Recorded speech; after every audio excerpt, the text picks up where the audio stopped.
नमस्कार दोस्तों, स्वागत है आप सभी का आपके अपने प्यारे मल्टीपर्पज चैनल परीक्षा निकेतन यूनिक जर्नी ऑफ डेस्टिनेशन में।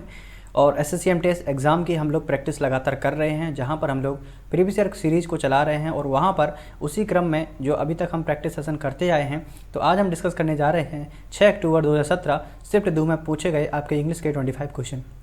आशा करता हूँ आप लोगों की जो तैयारी है वो बेहतरीन चल रही होगी। ठीक है, तो आप लोग अपनी प्रैक्टिस लगातार बनाए रखें और अपनी तैयारी को बेहतर बनाए रखें। ठीक है, तो चलिए बढ़ते हैं आज के अपने पहले क्वेश्चन की ओर। पहला क्वेश्चन है हमारा, यहाँ पर सेंटेंस को डेली के जैसे 4 भागों में बांटा गया है और आपको बताना है कि सेंटेंस के किस पार्ट में एरर है। ठीक है, our soldiers sit in the top, यानी कि जो हमारे सोल्जर्स हैं, सिपाही हैं, वो टॉप पर हैं। ठीक है, अभी इसका पूरा मीनिंग नहीं निकला है, तब तक हम पूरे सेंटेंस को कंप्लीट नहीं पढ़ लेंगे। Hold the ridge and can swiftly intervene, मतलब आसानी से रिज को पकड़ करके किसी चीज़ को इंटरवेन कर सकते हैं बहुत आसानी तरीके से। ठीक है, एज दे प्रोएक्टिवली, ऐसे कर सकते हैं जैसे वो पहले से ही एक्टिव हैं। डिड इन मिड जून, ये मिड जून की बात हो रही है। अगर आप ध्यान से देखें, इस सेंटेंस को 2 क्लॉजेज में तोड़ा गया है। पहला है our soldiers sit in the, क्योंकि सिट यहाँ पे क्या है, वर्ब है। ठीक है, और ये इसका क्या है, सब्जेक्ट है।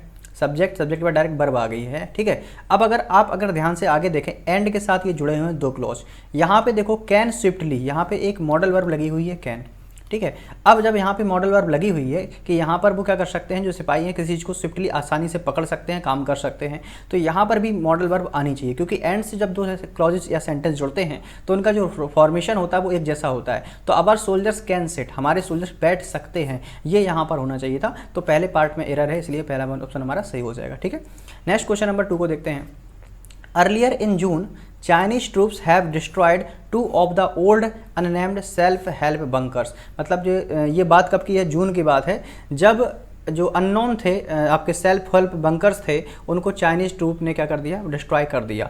अब चाइनीज ट्रूप ने डिस्ट्रॉय कर दिया, अगर आप अर्थ से भी देखेंगे तो ये सिंपल पास्ट का सेंटेंस बन रहा है। ठीक है, या पास्ट इंडेफिनिट भी बोल सकते हैं, सिंपल पास्ट भी बोल सकते हैं। और सिंपल पास्ट और जो पास्ट इंडेफिनिट है, इसमें क्या होता है, वर्ब की सेकंड फॉर्म का प्रयोग किया जाता है अफर्मेटिव सेंटेंस में। ठीक है, अगर आप ध्यान से इससे भी लगा सकते हैं, ये जो आगे क्लॉज जुड़ा हुआ है ना, अर्लियर इन जून, ये फ्रेज यानी पुरानी बात हो रही है, यानी पास्ट की बात हो रही है। तो यहाँ पर जो प्रेजेंट की बात नहीं होगी, कि यहाँ पे देखो हैव लगा है, हैव यानी प्रेजेंट परफेक्ट, तो ये हैव का प्रयोग ना करके केवल डिस्ट्रॉयड वर्ब की सेकंड फॉर्म का प्रयोग किया जाएगा। ठीक है, तो earlier in June Chinese troop destroyed, ये होगा। तो सेकंड वाले पार्ट में हमारी एरर है। नेक्स्ट क्वेश्चन नंबर 3 देखते हैं, आपको यहाँ पे फिल करना है। The unit is comparatively dash to install and cheap to operate, यानी कोई जो यूनिट है वो अगर कंपेयर किया जा रहा है तो उससे क्या है, आसान है इंस्टॉल करना और सस्ती भी है ऑपरेट करना। तो रिमेन ईजी, बिजिएस्ट, इनफ, तो ईजी यहाँ पे वर्ड हो जाएगा, कंपेरेटिवली ईजी है इसको इंस्टॉल करना। ठीक है दोस्तों, तो ऑप्शन नंबर बी हमारा करेक्ट हो जाएगा। नेक्स्ट क्वेश्चन नंबर 4 में भी आपको ऐसे ही करना है। Rohan and Sohan are brothers, Rohan और सोहन आपस में भाई हैं, बट द इज पुअर, लेकिन जो बाद वाला है वो कैसा है, गरीब है। ठीक है, लेटर माने होता है LATER, इसका मतलब होता है हाल ही में। ठीक है, और जो फार्दर है ये दूरी के सेंस में इसका प्रयोग किया जाता है। फर्दर का मतलब भी बाद में होता है। तो यहाँ पर 2 व्यक्तियों के बाद की बात हो रही है, कि जो बाद में जिसका नाम लिखा सोहन की बात हो रही, तो उसका मतलब होता है लेटर, LATTER। ठीक है, तो यहाँ पे बट द लेटर यानी कि जो सोहन है वो आपका क्या है, गरीब है। तो ऑप्शन नंबर डी हमारा सही हो जाएगा। क्वेश्चन नंबर 5 में आपको एरेंड का सिनोनिम बताना है कि एरेंड का जो आपका करेक्ट मतलब क्या होने वाला है। तो एरेंड का जो मतलब होता है कि किसी काम को अगर आप कर रहे हैं और वो काम को आपने क्या कर लिया, एक अपने ऊपर पूरे तरीके से उसकी वो ले लिया, आपने रिस्पॉन्सिबिलिटी ले ली। ठीक है, तो या कह सकते हैं उसको कलेक्ट कर लिया, तो इसको सीधा सीधा आपका सिनोनिम जाएगा, इसके लिए असाइन कर लिया उसको आपने। ठीक है, तो असाइन से वर्ड बनता है असाइनमेंट, जो कि यहाँ पे दिया गया है। तो ऑप्शन सी हमारा सही हो जाएगा। क्वेश्चन नंबर 6 है डिस्पाइस। ठीक है, डिस्पाइस का मतलब क्या होता है, कोई बताएगा मुझे। डिस्पाइस का मतलब होता है किसी चीज़ को आप क्या कर रहे हैं, डिसलाइक कर रहे हैं। ठीक है, ना पसंद करना, और वो भी नॉर्मल डिसलाइक नहीं, स्ट्रांगली डिसलाइक। जब किसी को आप बहुत बुरी तरीके से स्ट्रांगली डिसलाइक करते हैं उसको डिस्पाइस कहा जाता है। और इसका आपको सिनोनिम बताना है। तो एडमायर तो प्रशंसनीय होता है, ये होगा नहीं। एप्रिशिएट भी प्रशंसनीय होता है, ये भी नहीं होगा। ठीक है, चेरिश ये भी खुशी के लिए आता है, ये भी नहीं होगा। एक बचा अंडर वैल्यू, किसी व्यक्ति की अंडर वैल्यू यानी कि डिस्पाइस यानी कि स्ट्रांगली डिसलाइक। तो ऑप्शन जो सी होगा इसका करेक्ट सिनोनिम होगा। क्वेश्चन नंबर 7 आपके सामने है हॉरिड। अब हॉरिड से ही आपके सामने एक वर्ड आ गया होगा, हॉरर। ठीक है, हॉरर का मतलब क्या होता है, डरावना। हॉरर का मतलब क्या होता है, डरावना।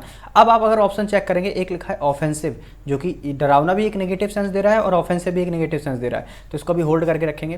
प्लीजेंट माने होता है अच्छा, वंडरफुल माने होता है आश्चर्यजनक, डिलाइटफुल माने भी होता है अच्छा। ठीक है, तो ये तीनों तो अपने आप में सिनोनिम लग रहे हैं, तो यानी ये तो हो नहीं सकते। एक बचा आपका हॉरिड। ठीक है। तो हॉरिड का अपोजिट क्या हो जाएगा आपका, ऑफेंसिव हो जाएगा, ठीक, डरावना। तो ऑप्शन नंबर 1 करेक्ट है। क्वेश्चन नंबर 8 आपके सामने है एक्सट्रीम, और एक्सट्रीम का अपोजिट वर्ड बताना है, यानी एक्सट्रीम का क्या बताना है आपको, एंटोनिम बताना है। तो माइल्ड का मतलब क्या होता है, हल्का, हाईएस्ट का मतलब होता है ऊंचा, मैक्सिमम का मतलब होता है ज़्यादा, सुप्रीम का मतलब क्या होता है सबसे ज़्यादा। तो अब एक्सट्रीम अगर आप देखेंगे तो हाईएस्ट भी ज़्यादा है, मैक्सिमम ज़्यादा, सुप्रीम भी ज़्यादा है, ये सब इसके सिनोनिम हैं, ठीक है। एंटोनिम मतलब एक्सट्रीम माने ज़्यादा, तो हल्का हो जाएगा माइल्ड, ऑप्शन 1 हमारा करेक्ट होगा। क्वेश्चन नंबर 9 आपके सामने दिया गया है माइजरेबल। माइजरेबल का मतलब होता है किसी की जो स्थिति है वो कैसी है, दयनीय है, ठीक है। तो यहाँ पर आप देखेंगे एगोनाइज्ड है, इन्फीरियर है, पेनिलेस है, तो ये सब इसके सिनोनिम हैं। लेकिन यहाँ पे खुशीपूर्वक है, जो कि माइजरेबल का क्या हो जाएगा, एंटोनिम हो जाएगा। इस आधार पर हम कह सकते हैं ऑप्शन 1 हमारा करेक्ट होगा। क्वेश्चन नंबर जो 10 है ल्यूसिड, ये तो कई बार आ चुका है। ल्यूसिड का सीधा सीधा मतलब क्या होता है, क्लियर, यानी कि जिसको स्पष्ट रूप से आप जिसको देख सकते हैं, ठीक है। और इसका एंटोनिम अपोजिट वर्ड बताना है, तो जिसको अब लूसिड माने जिसको स्पष्ट रूप से देख सकते हैं, और अपोजिट क्या होगा, जिसको स्पष्ट रूप से नहीं देख सकते। एक्सप्लिसिट माने भी स्पष्ट होता है, तो ये तो सिनोनिम में होगा। क्रिस्टल क्लियर, ये भी सिनोनिम होगा। अंडरस्टैंडेबल, जिसको समझ सकते हैं, ये भी सिनोनिम होगा। वेग्यू, ये आपका क्या हो जाएगा, इसको एंटोनिम हो जाएगा, क्योंकि वेग्यू का जो मतलब होता है अनक्लियर होता है। वेग्यू का मतलब क्या होता है, अनक्लियर, ठीक है। तो ऑप्शन सी हमारा करेक्ट है। क्वेश्चन नंबर 11 आपके सामने इडियम दिया गया है क्या, ऑन ऑल हैंड्स, ठीक है। अच्छा, मतलब सभी हाथों का प्रयोग कर रहे हैं, यानी हर जगह, तो एवरीवेयर इसका करेक्ट, इसका मीनिंग है ऑप्शन सी हमारा। क्वेश्चन नंबर 12 होल्ड ऑन, कहते नहीं, जब हम किसी को कॉल करते हैं तो फ़ोन पे कहते हैं, अगर कहीं हम दूसरा काम कर रहे हैं तो दूसरे व्यक्ति को बोल देते हैं थोड़ा होल्ड ऑन करना, यानी कि थोड़े समय के लिए रुकना या इंतजार करना। To wait for a short time, it is the correct meaning of hold on. तो ऑप्शन 1 हमारा करेक्ट हो जाएगा। नेक्स्ट क्वेश्चन नंबर 13 को देखते हैं क्या है। इम्प्रूव द ब्रैकेट पार्ट, जो ब्रैकेट में है इसको इम्प्रूव करना है। Both these systems are acting together, यानी दोनों सिस्टम है वो एक साथ एक्टिंग कर रहे हैं, ठीक है। A lot of rainfall activity in the city, और क्या इंडिकेट कर रहे हैं कि आपके शहर में बहुत ज़्यादा बारिश होने की संभावना है। तो इंडिकेट करना नहीं होता, इंडिकेटिंग कर रहे हैं, यानी both these systems are acting. अब अगर ध्यान से देखो, आर के साथ एक्टिंग लगा, यानी कि ये वाला जो क्लॉज है ये आपका प्रेजेंट कंटिन्यूस में है, ठीक है। तो अगला वाला भी जो आपका सेंटेंस जुड़ेगा वो भी प्रेजेंट कंटिन्यूस में जुड़ेगा। तो are acting together and indicating होगा, यहाँ पे क्या होगा भैया, इंडिकेटिंग। तो इस आधार पर हम बोल सकते हैं जो ऑप्शन नंबर बी होगा करेक्ट होगा। क्वेश्चन नंबर 14 में भी आपको ब्रैकेट पार्ट को बताना है। There was also a signal fall in Bandra following the heavy rains. तो यहाँ पे क्या है, there was also a signal fall, signal fall नहीं होता है, सिग्नल फेलियर होता है, ठीक है, कि बांद्रा में भी सिग्नल फेलियर है, ठीक है, जैसे हैवी बारिश की वजह से, मतलब भारी बारिश की वजह से वहाँ पे सिग्नल नहीं आ रहे हैं। तो ऑप्शन सी हमारा करेक्ट होगा। क्वेश्चन नंबर 15 में आपको बताना है, वन वर्ड सब्स्टिट्यूशन है। तो बिलोंगिंग टू लॉन्ग पास्ट, यानी कि कोई ऐसी चीज़ जो आपके बहुत पहले से, जिसके बारे से आपसे संबंध रखती है, यानी प्राचीन चीज़ों की यहाँ पे बात की जा रही है। और प्राचीन का मतलब क्या होगा, एंशिएंट होगा। तो ऑप्शन 1 हमारा करेक्ट हो जाएगा। नेक्स्ट क्वेश्चन नंबर 16 देखते हैं क्या है। आपको यहाँ पर एक मिनट, ये हाँ ये छूट गया था। क्वेश्चन नंबर 16 ये है, to free prisoner on payment, मतलब कि किसी भी कैदी को अगर उसको जेल से छोड़ा जा रहा है तो कहते नहीं उसको उस पर छोड़ लिया गया है कि कुछ रुपए दे करके, ठीक है, वो छोड़ दिया जाता है। और उसको मतलब ऐसा नहीं है, परमानेंट छुट्टी नहीं मिल जाती है, ठीक है, वकील वगैरह ला करके उसको छोड़ दिया। तो उसको बोलते रैंसम पे छोड़ना। किस पे छोड़ना, रैंसम पे, कहते हैं जमानत पे छूटा हुआ है व्यक्ति कोई, ठीक है। तो रैंसम माने क्या होती है, जमानत। To free prisoner on payment यानी रैंसम यानी जमानत। तो ऑप्शन सी हमारा करेक्ट होगा। क्वेश्चन नंबर ये 17 है। In the following question, a word has been written in 4 different ways, out which only one is correctly spelled. Collect the correctly spelling word. Glamour यहाँ पे सामने आपको बताना, उसकी करेक्ट स्पेलिंग आपको बतानी है। तो करेक्ट स्पेलिंग क्या होती है, GLAMOUR। ऑप्शन 1 हमारा करेक्ट है। क्वेश्चन नंबर 18 में प्रोनाउंसिएशन वर्ड की आपको करेक्ट स्पेलिंग बतानी है। तो वो होती है PRONUNCIATION, ठीक है, प्रोनाउंसिएशन। तो ऑप्शन बी हमारा करेक्ट है। क्वेश्चन नंबर 19 में पैराजम्बलिंग है, करेक्ट अर्थ मीनिंग सेंटेंस आपको लगाना है। आई वाज यानी सब्जेक्ट आ गया, हेल्पिंग वर्ब आई, उसके बाद आपका वर्ब या ऑब्जेक्ट आना चाहिए। तो I was of the family, कोई मीनिंग नहीं। I was as a member, कोई मीनिंग नहीं। I was accepted by John, ये देखो ये करेक्ट मीनिंग निकल रहा है। I was accepted by John यानी आर से स्टार्टिंग होगा, तो ये दोनों तो गलत हो गए। I was accepted by John किसके लिए, of the family as a member, मैं जॉन के द्वारा फैमिली मेंबर ग्रुप में एक्सेप्ट किया गया। तो आर के बाद क्या आएगा, पी आएगा, फिर आपका नहीं, आर के बाद क्यू आएगा, आर के बाद क्यू आएगा, फिर आपका पी आएगा। I was accepted by John as a member of the family, ठीक है, मैं जॉन के द्वारा as a family member accept किया गया हूँ। तो ऑप्शन नंबर जो होगा सी सही हो जाएगा। क्वेश्चन नंबर 20 में भी सेम आपको ऐसे ही करना है। अर्थ इज कंसीडर, अर्थ को क्या consider, earth is considered as the only planet, मतलब पृथ्वी को एक ऐसा प्लानट माना जाता है क्या, कि existence in the whole universe sustainable for the life, तो ये नहीं हुआ, आर आज से आपका स्टार्ट हो रहा है। जब आर से स्टार्ट हो रहा है तो एक ही ऑप्शन है आपके सामने, यहाँ पे देखो ज़रा ध्यान से, कौन सा वाला, चौथा वाला है। तो आर पी क्यू होगा, मीनिंग क्या निकलेगा, earth is consider as the only planet suitable for the life existence in the whole universe. पूरे यूनिवर्स में यह मात्र एक ऐसा प्लानट है जिस पर जीवन है। तो ऑप्शन नंबर डी हमारा करेक्ट है। क्वेश्चन नंबर 21 से लेकर के 25 तक आपके सामने ये 5 पैरा जम्बलिंग है, जरा ध्यान से पढ़ेंगे। क्या है, despite the formation of various effective rules and regulations by the Indian government, Bharat सरकार के द्वारा जो रूल एंड रेगुलेशंस बनाए गए हैं किसके लिए, to dash and control the crimes against women.